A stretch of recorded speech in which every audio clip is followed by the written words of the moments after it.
Tere! Minu nimi on Kristel ja täna ma räägin teile ajust ja õppimisest. Ma olen üle 20 aasta olnud täiskasvanute koolitaja, suhtlemistreener ja läbi kogu selle aja mulle pakkunud huvi, mis asi üldse on õppimine ja kuidas see täiskasvanud inimese puhul toimub. Me õpime pidevalt. No näiteks, kuidas tulla toime uue tehnoloogiaga, parkimisautomaadiga või kuidas suhelda mõne keerulise inimesega või kuidas riietuda metsa minekuks või kuidas kanda näomaski ja prille nii, et prillid ei läheks uduseks. Õppimisest võtab osa kogu meie aju. Ja tegemist on rohkem kui 300 miljonit aastat vana organiga, mille peamine ja ainus eesmärk on hoida meid elus, aidata meil kohaneda muutuva keskkonnaga ja võimaldada meil olla edukas nii liigina kui üksikisikuna. Meie kõige ürgsem ajuosa, ajutüüvi ja väike aju juhivad meie elutähtsaid funktsioone. Ja selle ajuga me juba ei vaidle. No, täiesti võimatu on sooritada enesetappu hinge kinni hoides. Või väga raske on ka vältida õhtul külmkapi ukse avamist või uue kommikarbi lahti tegemist, kui see vana aju kinnitab, et ta on näljane ja ta tahab süüa. Selles aju osas peitub süsteem, mis hoiab meid erksana ja suunab meie tähelepanu automaatselt sellele, mis on uus, võib olla ohtlik või omab meie jaoks mingit tähendust. Nüüd evolutsiooniliselt järgmine on niinimetatud limbiline süsteem, mis toodab ja reguleerib meie emotsioone. Kuid selles aju osas toimub ka lühiajalise info salvestamine pikaajalisse mällu. Ja enamasti toimub see öösel sel ajal, kui me magame. Need kaks aju osa kokku moodustavad nii-öelda vana aju. Nüüd kõige uuem aju osa, meie ajukoor,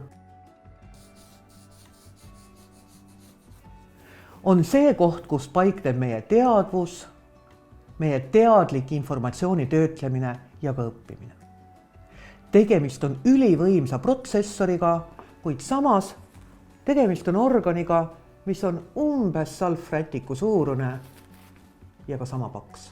Me võime vana ja uut aju võrrelda ratsaniku ja hobusega. Ratsanik on uus aju ja tavatingimustes suudab inimene hobust juhtida ja panna teda tegema just täpselt seda, mida on tarvis. Kuid kui miski hobust, meie vana aju, häirib, siis see väga palju tugevam, võimsam loom võtab juhtimise üle ja teeb seda, läheb sinna, kuhu ta ise tahab ja ratsanik ei saa midagi parata. Seega, edukaks õppimiseks peame me hoolt kandma, et see meie hobune, meie vana aju oleks rahul ja rahulik. Mida sellest siis järeldada? Esiteks, meil tuleb hoolitseda oma keha vajaduste eest. Meie aju vajab õppimiseks turvalist keskkonda. Vastasel juhul keskendub ta hädaohtudele ja tegeleb nendega. Ja turvaline keskkond mitte ainult füüsiline, vaid ka psühholoogiline. Kui me teame, et õppimisele järgneb eksam, kus me võime saada halva hinde, mille tulemusena meid häbistatakse, siis see kindlasti ei soodusta õppimist. Me õpime paremini, kui me oleme saanud piisavalt und ja loomulikult võiks stress olla nii madal, kui meie keskkonnas üldse võimalik. Kuid veel, liikumine on oluline. Evolutsiooniliselt on meie aju arenenud pidevas liikumises. Aafrika savannides 40 kilomeetrit päevas, see ei ole 5000 sammu ega 10 000 sammu. Ja kui me õpime nüüd nii, et me oleme tundide kaupa istumas arvuti taga või istume loenguruumis, kuulame loengut, vaatame PowerPointi, siis see ei ole see, mida aju vajab. Liikumine soodustab verevarustust ajus ja seeläbi ka õppimist ja teadmiste kinnistumist. Meie aju on arenenud probleemide lahendamiseks. Ja valmis vastused on talle igavad. Õppimine on suuresti probleemi lahendus, mitte valmis vastuste pähe tuupimine. Seega sõnasta endale probleem ja püüa leida sellele lahendus. Ühtlasi leia vastus ka küsimusele, miks? Miks see asi sinu jaoks üldse oluline on? Miks sa tahad seda õppida, miks sa tahad seda teada? Keskendumine oma probleemi lahendamisele on väga palju kergem, kui sa oled seadnud endale selge fookuse, eesmärgi. Pane see eesmärk endale kirja. Nüüd tõuse püsti ja ütle see eesmärk kõva häälega välja. Räägi sellest eesmärgist teistele, mitmetele inimestele. Sea endale meeldetuletusi. Arvutisse, telefone, kleebi postid klepse oma külmkapi uksele ja kohvimasina juurde. Hoia oma eesmärk endal kogu aeg silme ees. Uusim teadmine õppimise kohta ütleb, et meie aju õpib mudeleid luues ja kaardistades.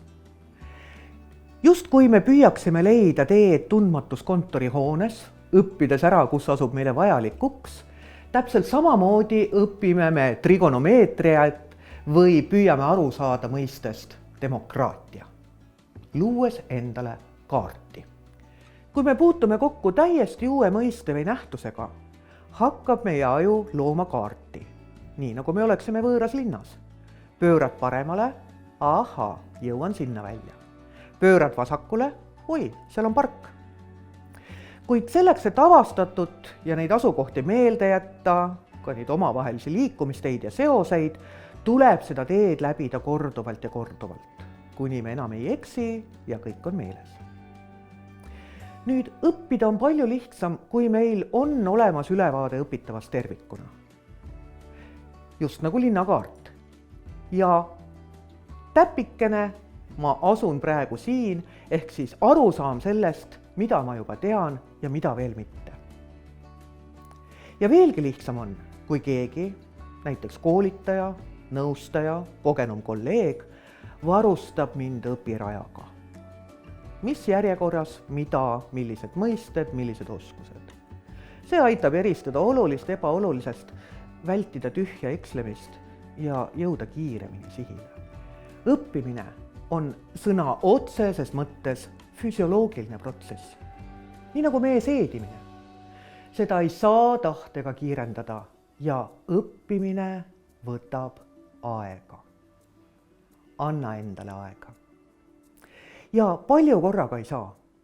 Nii ei jää lõpuks mitte midagi meelde või paremal juhul on meeles küll, kuid kõik on segi nagu pudru ja kapsad. Nüüd selleks, et paremini meelde jätta ka mõned soovitused.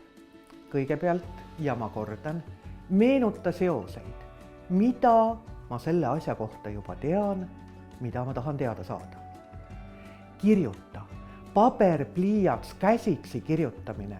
Kirjuta endale märksõnu, konspekteeri, joonista, sirgelda, tee sümboleid. Kõik need visuaalid aitavad paremini meelde jätta õpitavat. Ja kordamine, kordamine, kordamine. Ja meenuta, meie tähelepanu kipub väga kergesti ja kiiresti hajuma. Kõik võimalikud segajad ja ahvatlused. Selleks ära üritagi üldse väga pikalt ühel viisil õppida. Võta 10-12 minutit selleks, et läbi lugeda mingi artikkel või tekstilõik. Pane see kõrvale.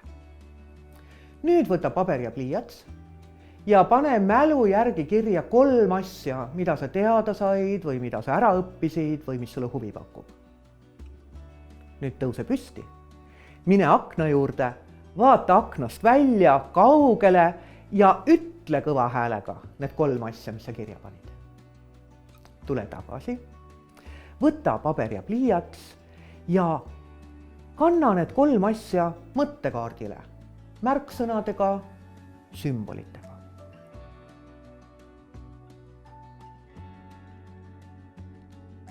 Aga meelde jätmisest ainuüksi ei piisa. Meil on ju vaja, et õigel ajahetkel tuleks see õpitud teadmine või õpitud oskus ka meie seest välja, et me saaksime seda kasutada. Seega, selleks, et õpitud meelde tuletada, alusta meenutamisega enne, kui sa oled asja ära unustanud. Ma kordan. alusta meenutamist enne, kui oled selle unustanud. Räägi teistele, mida sa oled teada saanud. Kirjuta blogipostitus või tee iseendale Facebooki postitus. Püüa mälu järgi uuesti taastada oma mõttekaart sümbolite ja märksõnadega. Ja kui sa oled ära õppinud mingi oskuse, siis proovi võimalikult palju, võimalikult kiiresti seda rakendada, praktiseerida, teha seda, mida sa oled õppinud. Ja pea meeles, kõige rohkem õpib see, kes kõige rohkem räägib. Ehk kõige parem õppimismeetod on õpetada teisi, koolitada teisi. Nüüd, kui sa seda kõike tead, otsi endale üks inimene, kellele edasi rääkida see, mida sa praegu õppisid ja kogesid. Head teiste õpetamist, head õppimist!